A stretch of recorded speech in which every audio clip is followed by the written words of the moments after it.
Voici une nouvelle vidéo qui va concerner toujours la relation a le même reste que, après division par 3. Bien sûr, c'est une relation qui fait intervenir une relation dans E, c'est-à-dire une correspondance d'un ensemble E vers un ensemble E pour lequel on a un graphe. C'est-à-dire des correspondances, des couples qui correspondent. Bon, on peut avoir des correspondances renversées aussi, ça c'est sans aucun problème, mais ce sont des couples. C'est l'ensemble des couples pour lesquels il y a une relation.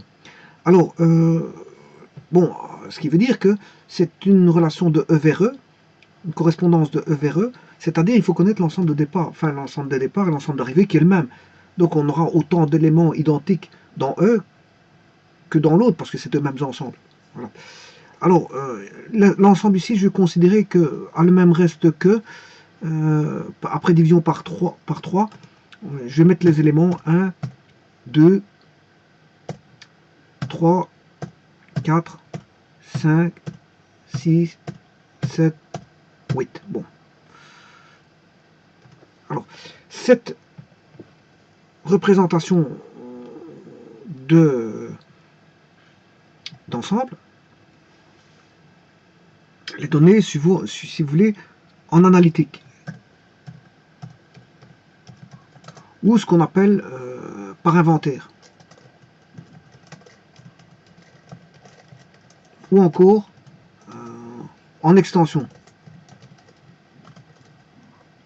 Ou encore par individualisation.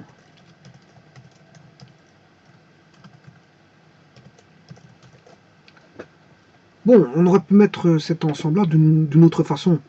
J'aurais pu exprimer E égale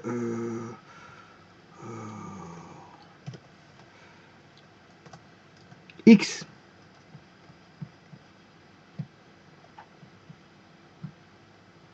appartenant au naturel,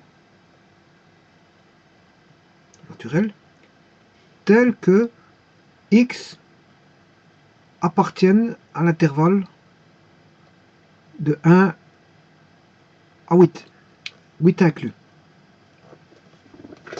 Alors, cette façon d'écrire, bien sûr je dois fermer la collade pour dire que ce sont les éléments de l'ensemble. La collade doit être fermée. Alors, cette représentation-là ensembliste, c'est donné, si vous voulez, c'est plus de l'analytique, mais c'est du synthétique, c'est par formule. Hein. Ça synthétise. Synthétique. Elle est donnée par caractérisation.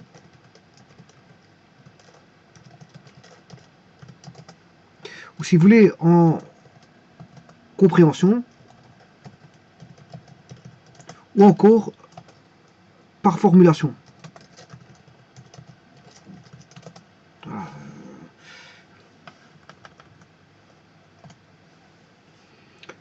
Bon, on utilise la synthétique pour synthétiser plus facilement, pour écrire une formule qui reprend un élément, enfin, là où en analytique, ça prendrait pas mal d'éléments pour le présenter. Par exemple, si vous devez inscrire 1, 2, 3, 4, 5, 6, 7, 8, 9, 10, 11, 12, 13, 14, 15, 16, 17, 18, 19, 20, 21, 22, 23, 24, 25, 26, 27, 28, 29, 30, 31, 32, 33, 34, 35, 36, 37, 38, 39, 40, 41, 42, 43, 44, 45, 46, 47, 48, 49, 50.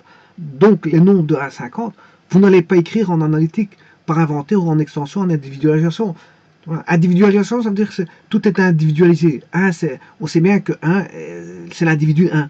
2, c'est l'individu 2. Chaque valeur est représentée par ça. Personnellement, elle est personnellement inscrite. Bon, pour inscrire de 1 à 50, bon, personnellement, c'est un petit peu embêtant. C'est un petit peu embêtant. C'est comme si maintenant, vous auriez 1000 élèves, 1000 élèves, 1000 élèves qui seraient présents, ou 1000 personnes seraient présentes. Voilà, on ne pourrait pas nommer chaque personne chaque matin pour voir si elle est présente ou pas. On pourrait pas, on va pas commencer à nommer 1000 personnes pour voir si elle est présente. Voilà. Donc, imaginez-vous prendre son temps à nommer 1000 personnes. Bon, donc on ne fait pas ça. Donc, en mathématiques, qu'est-ce qu'on fait pour éviter voilà, d'inscrire trop de valeurs, mais on va écrire une formule. C'est plus simple. Maintenant, quand la formule a la même taille que, comme ici, c'est plus ou moins la même chose, hein, on n'a que 8 valeurs, qu'est-ce qui est plus facile d'écrire? Ceci ou ceci? Bon, j'en sais pas plus. Hein. Vous pouvez écrire aussi bien ceci rapidement, comme vous pouvez écrire ceci rapidement, donc la formule ici n'a pas d'intérêt. Par formulation, n'a pas d'intérêt. Si vous voulez en... Ouais, j'ai oublié quelque chose en cours. J'ai oublié de marquer en synthétique. En synthétique. Voilà. Alors, synthétique, en synthétique s'oppose en analytique. Ou synthétique s'oppose l'analytique. Euh, par individualisation s'oppose par formulation. Par extension s'oppose en compréhension. Voilà. Et par inventaire s'oppose par caractérisation. Voilà, ça s'oppose de cette manière-là. Alors, je vous ai dit que je ne vais pas utiliser la manière en compréhension, donc je vais l'utiliser en extension. Alors, à le même reste que... Alors, bien sûr, le tout, dans un exercice pareil, qu'est-ce que c'est? Ben, je vous ai déjà fait le diagramme, enfin le logigramme, je vous ai fait un logigramme. Le logigramme, le cheminement de logigramme, je ne vais pas refaire le logigramme ici, parce que bon, ça prend quand même du temps. Le logigramme, c'est le traitement. Il faut traiter. D'abord, introduire les données. Bon, les données, quelles sont les données? Ben, on sait bien qu'on a affaire à une relation. Hein. On part de cette relation aussi qui est connue. Voilà. Ça, ce sont les données. Les autres données, bien sûr, c'est l'ensemble E. On a la relation qui est connue, ainsi que l'ensemble E. Donc, les données, si vous voulez, c'est R et E. RE est connu. Donc, à RE, on va prendre un élément quelconque XY. On va pouvoir extraire un élément quelconque XY. Bien sûr, lui faire subir un traitement. Le traitement, ici, bon, ça le même reste que c'est une division entière, hein, division euclidienne. Donc, vous allez faire D divisé par Q. Alors, Q, enfin, D divisé, dividende divisé par le diviseur. Voilà. Alors, ça, c'est le traitement. Mais sachant que le diviseur vaut 3. Alors, là, en faisant ceci, vous pourrez trouver le reste. On aura un reste. Là, on pourra déduire comment. Ben, on sait bien que, grand D égale D fois Q plus R. Voilà. Donc, que vaut le reste? Ben, c'est D moins DQ. C'est D moins DQ. D moins DQ est égal au reste. Et à ce moment-là, le reste, on peut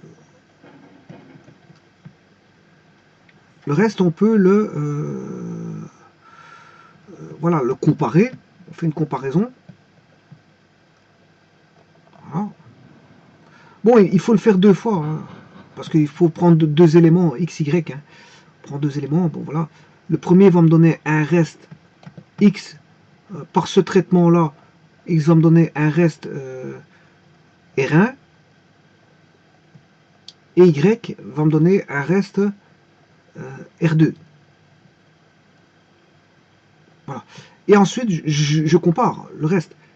Je compare le reste. Si R1 égale R2, oui. Sinon, ben, voilà, on compare le reste. Sinon, ben, il ne fait pas partie du graphe. Donc là, on peut dire que là, X, Y n'appartient pas au graphe. Puisque là, c'est oui, R1 égale R2. Et là, c'est non. Là, il appartient au graphe. Là, XY appartient au graphe. Bon, le graphe, c'est R. Hein. Le graphe se note généralement R. Je dis que le graphe, c'est les couples. Les couples pour lesquels il y a une correspondance.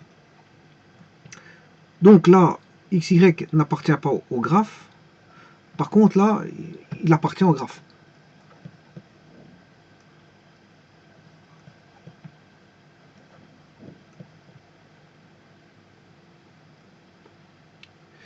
Voilà. Alors, s'il n'appartient pas, bon, on n'en a que faire.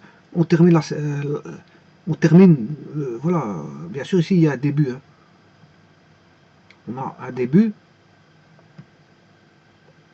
Start. Voilà. On va comme ceci, comme ceci, comme ceci. Voilà. Et puis, on va par là, si on a choisi, si le chemin là, R1 est différent d'R2, non, ça équivaut à dire que R1 est différent d'R2.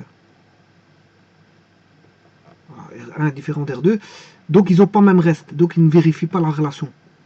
La relation n'est pas vérifiée, mais on peut terminer. Voilà, il n'y a rien à faire.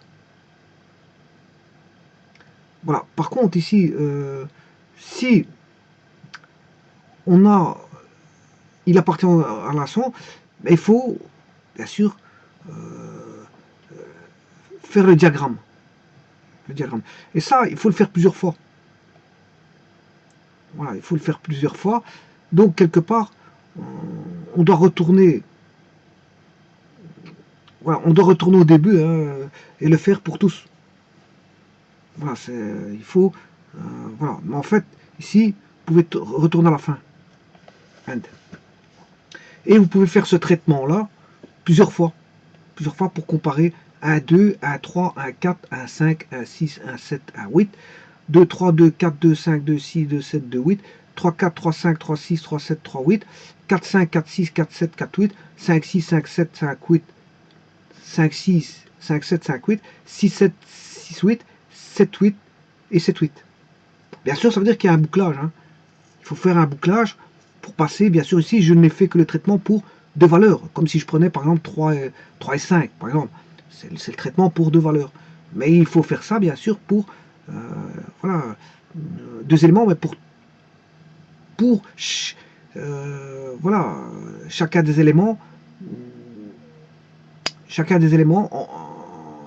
pris 2 à 2. Chacun des éléments, c'est-à-dire 1, 2, 1, 3, 1, 4, 1, 5, 1, 6, 1, 7, 1, 8. Et ça nécessite un bouclage, bien sûr, avec un indice qui, dans un premier temps, ne bougera pas.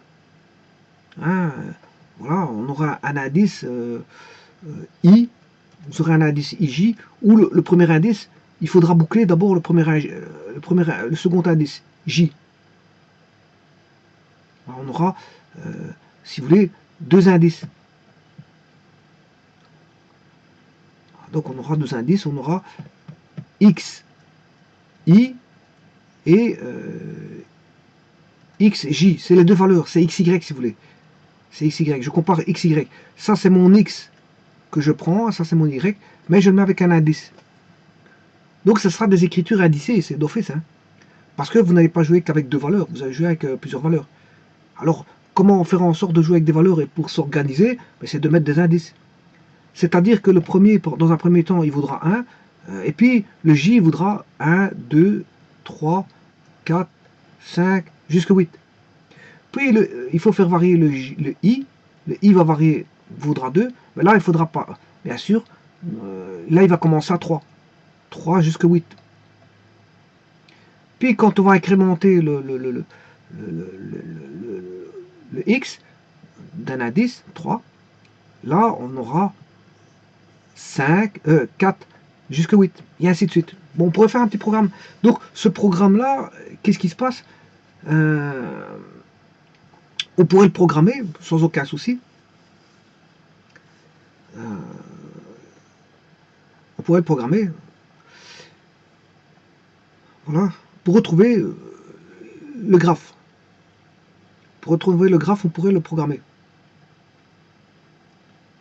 Et une fois qu'on a deux restes identiques,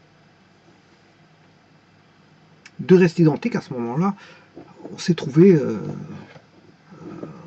voilà, c'est un élément du graphe. Mais il faut recommencer ça, il faut boucler ça, comme je vous ai dit, par incrémentation. Hein. Par incrémentation, vous bouclez. Le traitement, il est là. Le cœur du problème, il est là. Le cœur du problème, il est là. Et donc, vous savez avoir deux éléments du graphe comme ceci. Donc, quand j'écris ceci, vous allez avoir, là, on sait bien qu'XY appartient au graphe. Donc, vous savez le visualiser. Vous savez faire la visualisation.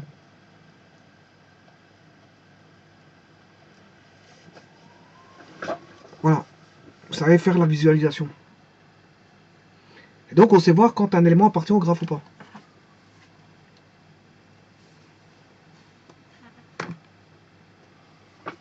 Voilà.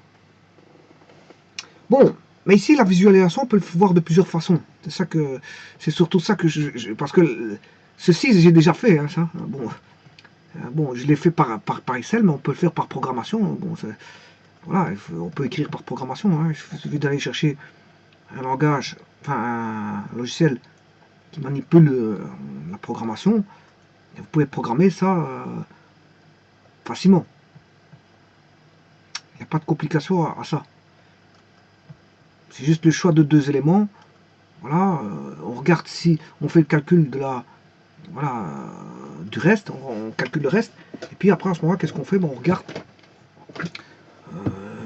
s'ils ont même reste entre les deux éléments. Et puis après, on continue là, en bouclant jusqu'à on a terminé la suite. Bon, c'est pas quelque chose de très compliqué à programmer, ça. Je le dis tout de suite. Bon, ensuite, qu'est-ce qu'il faut faire? Et puis, la visualisation. Bon, la visualisation du graphe, bon, le graphe peut être visualisé de plusieurs manières. Alors, il existe, on visualise au travers du diagramme. Alors, les diagrammes, il y en a différentes sortes. Bon, vous connaissez d'abord le diagramme de Lerven. C'est ce qu'on utilise dans les notions ensemblistes. De Lerven. Alors, il y a d'autres diagrammes, hein, il y a beaucoup de diagrammes. Bon, en électronique, ils utilisent des diagrammes. En mathématiques, ils utilisent des diagrammes. En économie, on utilise des diagrammes. Il y a pas mal de diagrammes. Hein, généralement, ces diagrammes, celui de Lerven, parfois c'est des carrés. Hein, il y a parfois le diagramme de Carroll. Diagramme de Carroll. Il y a le diagramme cartésien. Voilà, diagramme en tableau. Alors, ce tableau peut contenir des couleurs, des 0, des 1, voilà, etc. Alors, c'est pas, ici, le but, c'est pas de faire de voir tous les diagrammes possibles qu'il y a, imaginables. Donc, diagramme de Lerven, c'est celui-ci. Voilà, diagramme de Carroll, c'est avec des carrés pour lesquels on divise par des droites parallèles. Voilà, et alors, bon, on a le diagramme cartésien. Vous mettez les X comme ceci, voilà, et les Y comme ceci. Voilà, Y. Alors moi, généralement, j'utilise par tableau. Voilà, un tableau. Bien sûr, c'est un tableau carré, hein, c'est une matrice carrée. C'est un tableau carré. Pourquoi? Parce que c'est une relation de E vers E. Donc on a autant d'éléments ici. Ce sont les mêmes qui vont se mettre là. C'est une relation binaire dans le même ensemble. Binaire, ça veut dire avec deux ensembles. On fait une relation binaire, c'est de E fois F. Ça, c'est une relation binaire, c'est-à-dire on fait intervenir deux ensembles. Mais ici, la relation binaire, ici, elle est un peu spécifique parce que c'est de E vers E. C'est une correspondance de E vers E, donc c'est d'un ensemble vers le même. Donc on ne saurait pas avoir des tableaux rectangulaires, puisqu'en fait E vers E, c'est les mêmes, on joue avec les mêmes éléments, on manipule les mêmes éléments. Donc c'est des tableaux carrés. Donc ici on aura un diagramme cartésien, si vous voulez, carré. Carré. Voilà, on aura aussi un tableau carré. Si j'ai trois éléments, ABC, j'aurai ABC comme ceci. Voilà, on aura A, B, C. Là, on aura ABC. Donc, ce sera du carré. Voilà. Alors, diagramme de Lerven va plutôt faire intervenir voilà, des correspondances comme ceci. Par exemple, je mets une croix ici. A, là, c'est la relation AA. Parce qu'elle est sur une diagonale. Voilà. Et par exemple, je vais mettre B. Là, c'est BB. Je vais mettre BC. Ça, c'est la relation BC. Donc, j'ai... ouais, j'aurais dû... Je vais mettre AA.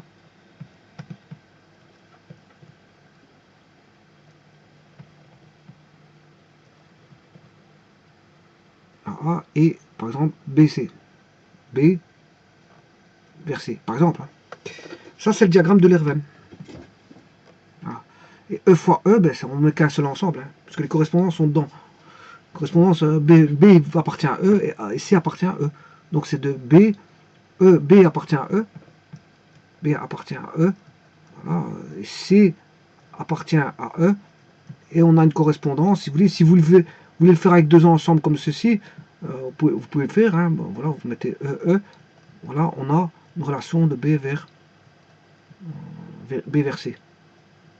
Voilà. Ben, et généralement, on met qu'un seul ensemble, c'est bon. Pas besoin de mettre deux ensembles. Dans le diagramme de Lerven, on peut mettre un ensemble. Voilà. Bon, alors moi, j'ai dit que je manipulais des diagrammes. Alors, ici, justement, je vais changer de diagramme ici. Je vais changer de diagramme. Parce que ça a déjà été fait, hein, je vous le dis tout de suite. Bon, il y a une vidéo qui existe là-dessus. D'ailleurs, je établirai un lien entre cette vidéo qui a le même reste qu'après division par 3, avec une autre vidéo qui a été faite qui a le même reste qu'après division par 3. Et là, c'était tout le traitement. Je faisais tout le traitement. Voilà, je faisais tout le traitement. Mais ici, il n'y a plus de traitement à faire parce que ça a déjà été vu. Je vais juste faire un diagramme circulaire. Pourquoi pas? Bon, on peut mettre tout ce qu'on veut comme forme. Hein. Bon, un tableau, c'est rectangulaire. Voilà, le cartésien, bon, ce sont des lignes, voilà, des lignes qui se rejoignent pour avoir la relation. Le diagramme de Carroll, voilà, c'est des petits carrés. Voilà, donc ici, je vais changer. Pourquoi pas? C'est pour ça que je dis qu'il existe toute une panoplie de diagrammes. Vous pouvez créer votre diagramme, il n'y a pas de problème. C'est pas ça qui manque pour le support. Le tout, c'est d'avoir un support de visualisation. Voilà, voilà, c'est un support de visualisation. On demande un support de raisonnement. Enfin, raisonnement, je dirais pas de raisonnement, mais de visualisation pour le raisonnement. Voilà, c'est une visualisation pour avoir le meilleur raisonnement possible. Et qui dit raisonnement dit ne pas se tromper dans le raisonnement. Parce qu'on peut faire du raisonnement, mais on peut se tromper. Hein. Il suffit qu'on n'a pas vu une boucle, parce qu'il y a beaucoup voilà, d'éléments d'arc fléché dans un diagramme. Si vous ne percevez pas une boucle, ben, oui, votre raisonnement est tout à fait exact pour tout ce qui est précédent, mais il suffit d'un pour que le raisonnement ne soit plus correct, parce que tout était bon jusqu'à présent, il vous a trompé de un, mais c'est faux. C'est faux. Donc le raisonnement, oui, il est valable jusque tant que tout est bon, mais il suffit d'un élément qui ne soit pas valable pour que votre raisonnement complet tombe à l'eau. Parce que, voilà, quand on fait la logique, elle est claire et nette. Hein. Si vous avez quelque chose de vrai, ça c'est vrai, hein, ça veut dire vrai. Vrai. Voilà, vrai. V pour vrai. Mais bon, je ne vais pas mettre V parce que justement, je vais utiliser un connecteur de conjonction qui est et, comme ceci. Alors, si c'est vrai est vrai, vous connaissez la table de vérité de la table et. C'est égal à vrai. Bon, alors si je dis vrai et faux, ben c'est faux. Si je dis faux et vrai, ça donne faux. Si c'est vrai et vrai, ça donne vrai. Bon. Ouais, mais ça je l'ai déjà fait, je m'excuse. Il est au-dessus. Alors, généralement, on fait un tableau, ce qu'on appelle, on range, on met dans l'ordre, parce que pour pas avoir de désordre, l'être humain, il est logique en soi, il a un raisonnement logique, donc il est organisé. Donc il s'organise le mieux qu'il peut, donc il va faire ce qu'on appelle une logique cartésienne, une logique la plus raisonnée possible, et la plus raisonnée, ça veut dire déjà la plus organisée. Il s'organise. Donc quand il va s'organiser, ben, il va tenter de mettre, bon, il va d'abord regarder le nombre de variables, S'il y en a deux, ben, il sait bien qu'on aura une table de vérité avec 4 éléments. Et alors, là, il va, pour l'organiser, sachant qu'il y en a 4, on mettra vrai, faux, comme ceci. Puis, vous mettez 2 vrais et 2 faux. Et ainsi de suite.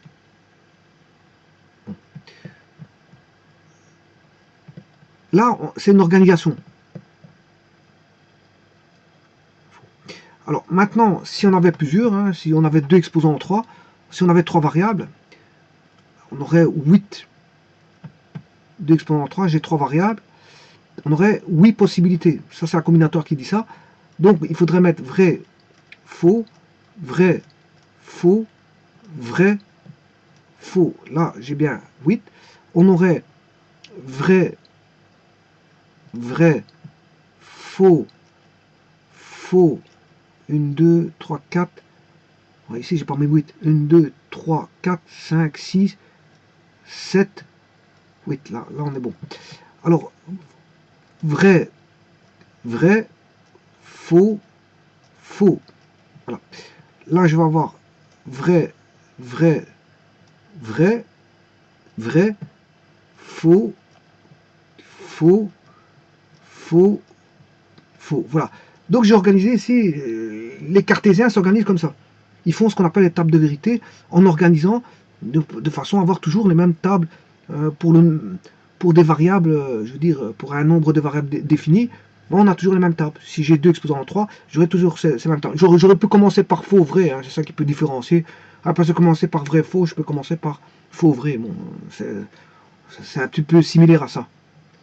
Voilà. Et là, à ce moment-là, vous faites un traitement. Par exemple, vous allez faire intervenir le connecteur de conjonction.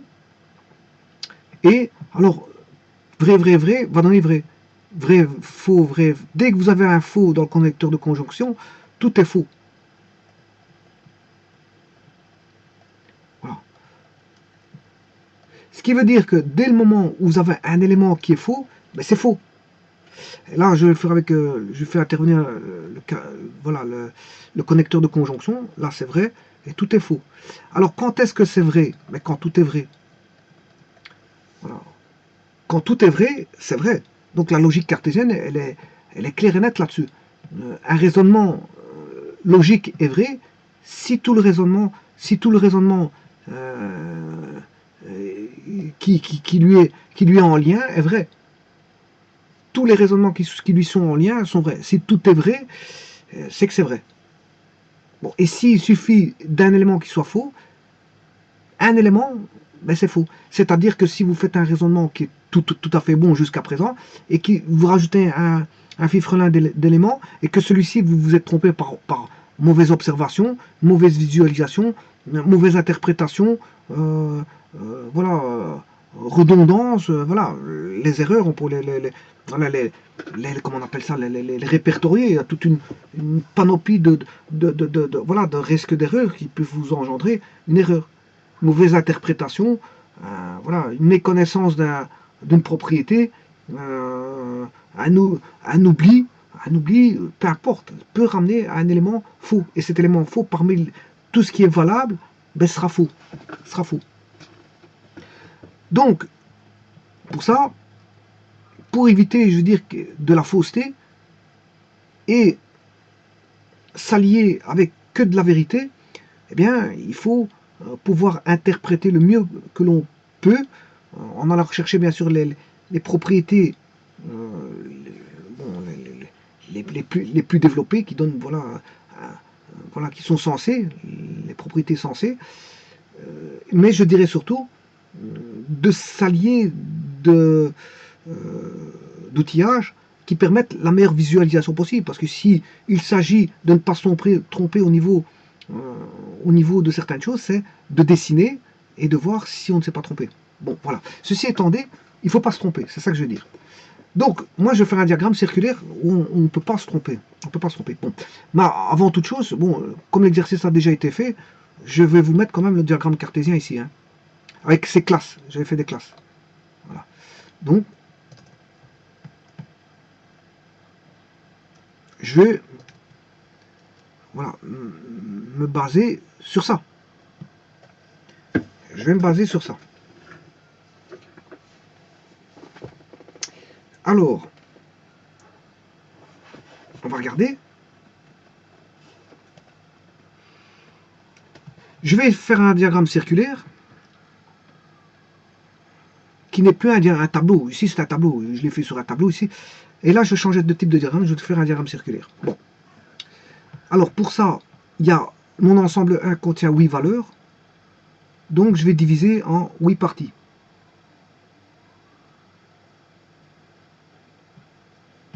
Bon, avant de diviser en 8 parties, je divise en 2 parties. Puis encore en 2 parties. Si je divise ça en 2 parties, encore en 2 parties, mais j'ai divisé en 4 parties. Voilà. Alors, là, j'ai 4 parties. Donc, j'ai que... Voilà. Maintenant, je divise encore en deux fois 2 parties. Ça, c'est la première division par 2. Voilà. Et là, encore une division. Voilà. Et là, je peux représenter mes valeurs. Puisque mes valeurs de l'ensemble E seront 1, 2, 3,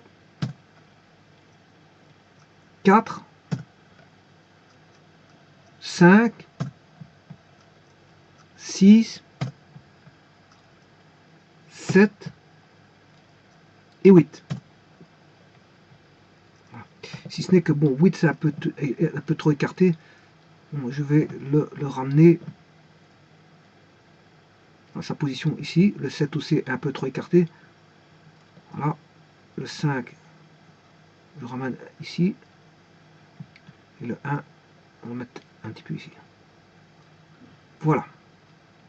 Alors maintenant, ayant fait ceci, bon, les segments n'étaient intéressants que pour aller rechercher bon, les valeurs, le placement des valeurs de manière, on va dire, la meilleure de manière possible, c'est-à-dire en respectant. Qu'est-ce que j'ai fait ici? Quelque part, il y a 8 valeurs, j'ai fait 360 divisé par 8. Hein. 360 divisé par 8, ça fait 45 degrés. Donc ça veut dire que chaque valeur va se positionner à 45 degrés. Donc on a ce qu'on appelle une symétrie ici. On a une symétrie, voilà, on a tout qui est bien placé correctement.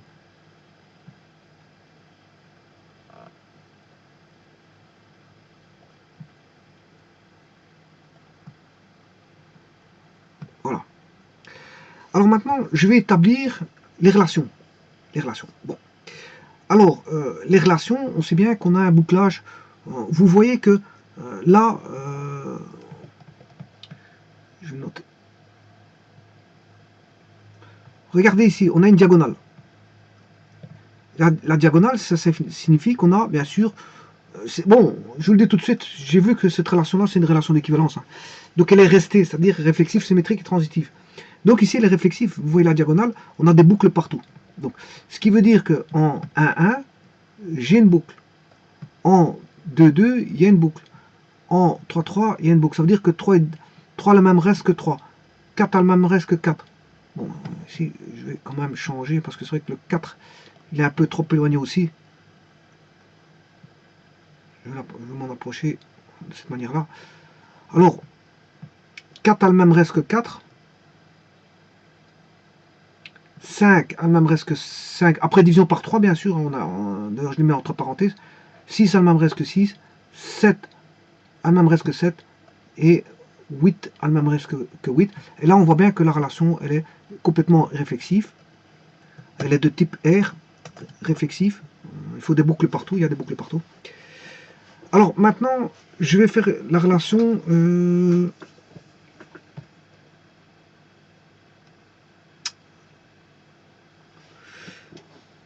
je vais faire la relation de la classe 2. La classe 2. La classe 2, c'est ceux qui lui donnent pour S2. Donc c'est tout ce qui est en bleu. Tout ce qui est en bleu. Donc, mais j'ai déjà il y a 9 bleus, j'en ai déjà placé 3. Hein, parce que je viens de placer 2, 2, 5, 5 et 8, 8. 2, 2, 5, 5, 8, 8 sont déjà placés. Voilà.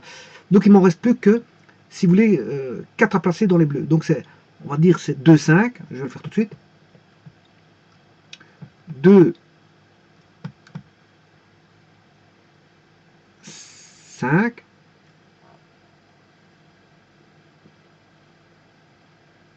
Il faudrait que je le mette en bleu. Bleu comme ceci, voilà. Ou plutôt comme ça. Ouais. 2, 5.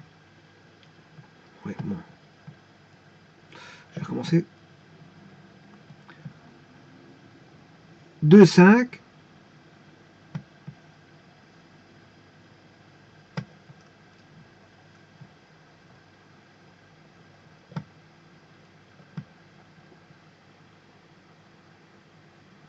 Voilà, 2, 5. Et 5, 2. Bon, je ne sais pas s'il faut mettre des flèches, hein. Bon, ça viendra encombrer. Quand j'ai fait ça, vous avez compris. Hein. On sait bien que c'est un aller et un retour. Bon, c'est pas la peine je veux dire, de mettre les flèches. On sait bien que c'est un retour. Bon, si maintenant on se met d'accord que s'il y a un aller et un retour, bon, il n'y a pas besoin de flèches. Bah, sinon, il y a des flèches. Hein. C'est de 2 vers 5 et de 5 vers 2. Donc là, je viens de représenter 2, 5 et 5, 2. Voilà. Alors, ils sont 2, 5, 5, 2 sont symétriques. On voit bien dans le tableau, d'ailleurs, ils sont symétriques, 5, 2, 2, 5. Ils sont par rapport à la diagonale. Voilà. Si disposé, parce qu'ici, c'est un. Bon, on devrait avoir un carré. Hein. Si vous avez un carré, parce qu'ici, ça a été tiré en longueur.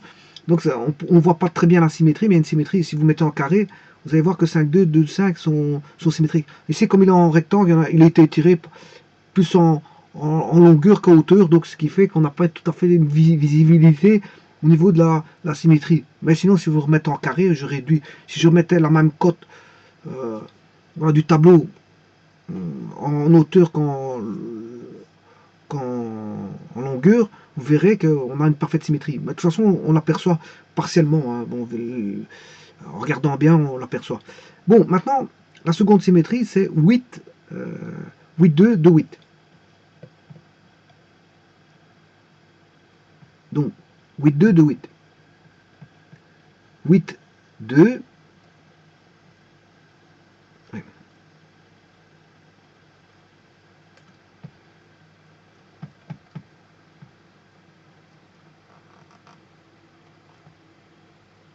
8, 2 et 2, 8.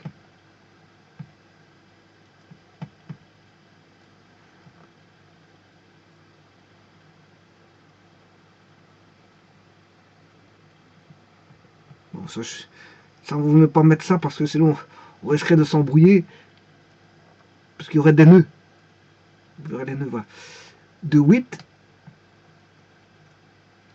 Voilà. Et alors maintenant, j'ai pas besoin de regarder le tableau pour savoir que je vais avoir 8, 5 et 5, 8. On sait bien qu'il faut relier. Hein. Pour avoir une relation transitive, on sait bien que comme j'ai ceci, je suis obligé de relier celui-là pour avoir la relation transitive.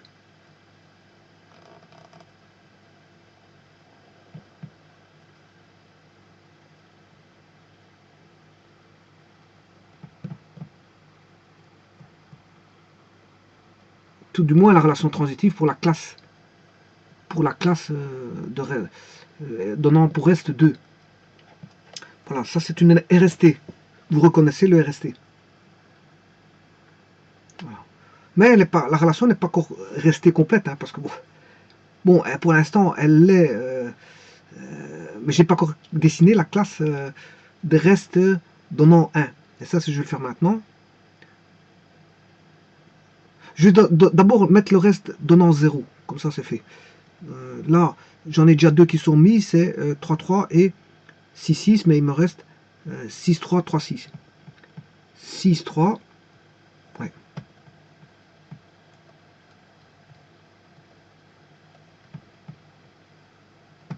6, 3,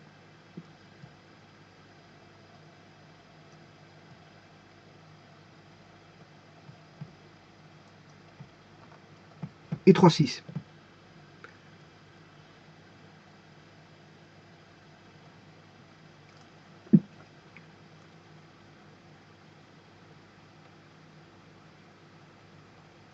Voilà. Et là, c'est terminé. On a terminé la classe des restes donnant 0. Donc ça, ce sont les multiples, hein, les multiples de 3. Parce que le reste vaut 0. Hein. La classe donnant 2, c'est 2, 8, 5. Hein. 8 divisé par 3, ça qui fait 2, 2 fois 3, 6, il reste 2. 2 divisé par 3, ça fait 0, reste 2. 5 divisé par 3, ça fait 1, et il reste 2. Voilà, maintenant il reste la classe, à représenter la classe qui va donner le reste 1. 1. Donc, et là, j'ai même plus besoin de regarder le tableau. Hein. Pourquoi? Parce que je vais réunir ceux qui ne sont pas encore réunis. Donc c'est très simple. C'est très simple. Je vais relier 7, 1, puisqu'il n'est pas encore réuni. Je vais réunir 1. Oui, bon, c'est bon. 7, 1, c'est fait. 1, 4.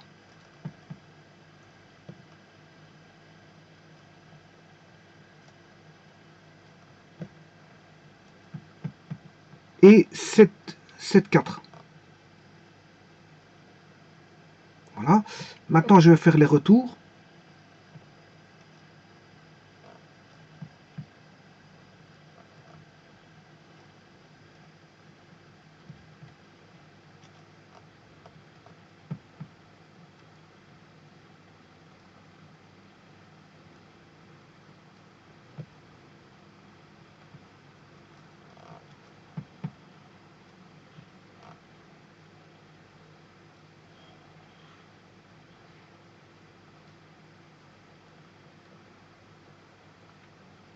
Voilà. Et c'est fini. C'est fini. Donc là, ça c'est un diagramme circulaire. Un diagramme circulaire, hein. Tout comme je l'ai fait par tableau à droite, ici c'est un diagramme circulaire. Donc on sait faire une lecture pour autant que le tout dans la lecture, et ici vous avez autant de cases colorées que de flèches. Hein, de flèches, voilà. Vous pouvez compter, hein, vous allez compter, vous allez voir. Alors la relation ici est de type RST. De type RST.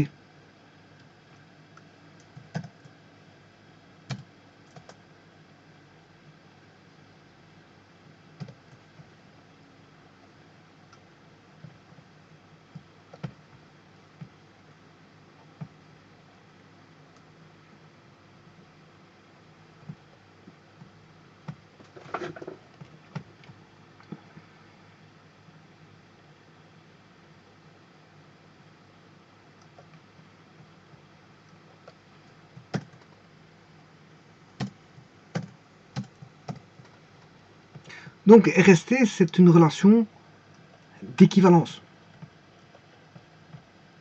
On a affaire à une relation d'équivalence. Donc, vous le saviez, a le même reste qu'après division par 3, je l'ai déjà fait la vidéo.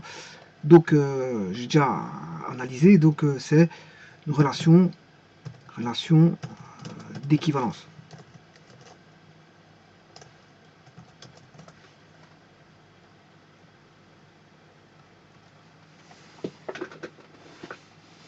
Voilà.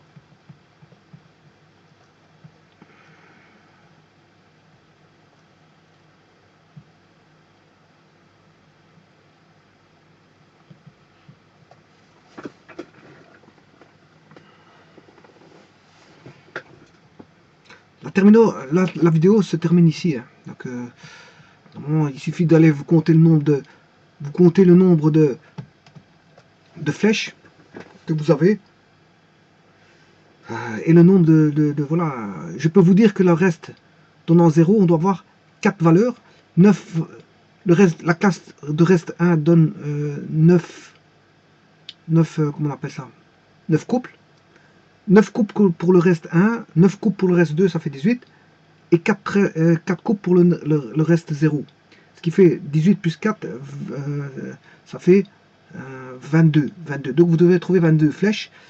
Effectivement, si je les calcule ici, bon, j'ai 1, 2, 3, 4, 5, 6. 6 et 6, 12. 12, 13, 14. 14 plus 8, ça fait bien 22. Ouais, parce que là, les bleus, vous avez bien 6 flèches. Les verts, vous avez bien 6 flèches. Ce qui fait 6 et 6, 12. L'orange, 2 flèches, ça fait 14. Mais n'oubliez pas les bouclages. Voilà, de 1, 1, 2, 2, 3, 3 jusqu'à 8. Donc, ce qui fait, voilà, 14. 6 et 6, 12 plus 2, 14. 14 plus 8, 22 flèches. Donc, vous avez bien... Il n'y a rien qui a été oublié.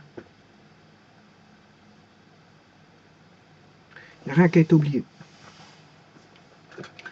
Voilà, et alors bon, quand vous avez terminé, vous pouvez vous amuser à mettre en couleur. Hein. Bon, ça, c'est la finalité. Si vous avez bien travaillé, bon, c'est comme ça. Après le travail, c'est l'amusement. Voilà, donc ça peut donner voilà, des espèces de vitraux. Voilà.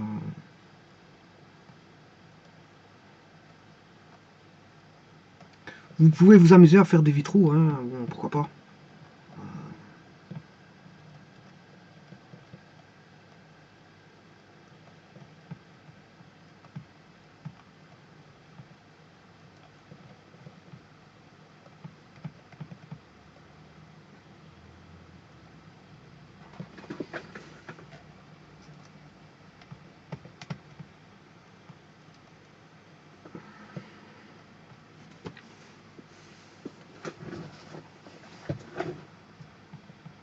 Alors je vois que je n'ai pas bien bouclé le 6, enfin le 7.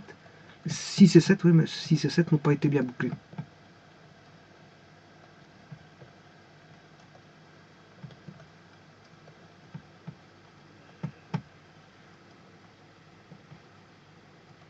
Le 6 et 7 n'ont pas été bien bouclés. Je vais les reboucler.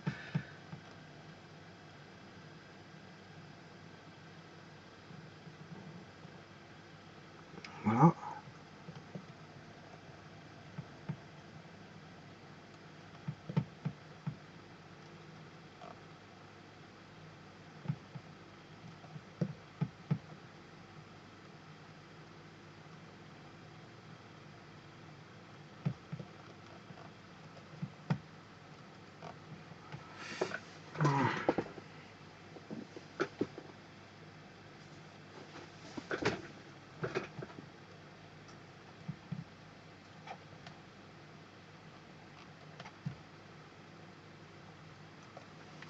Bon, on est le 4 décembre, c'est bientôt Noël. Bon, pourquoi pas, on peut faire... voilà, c'est bientôt la fête, donc là, on peut s'amuser. Hein, je veux dire, il n'y a pas de problème. Vous n'allez pas... Ça ne cause pas du tort parce que vous vous amusez un tout petit peu. Voilà. Voilà.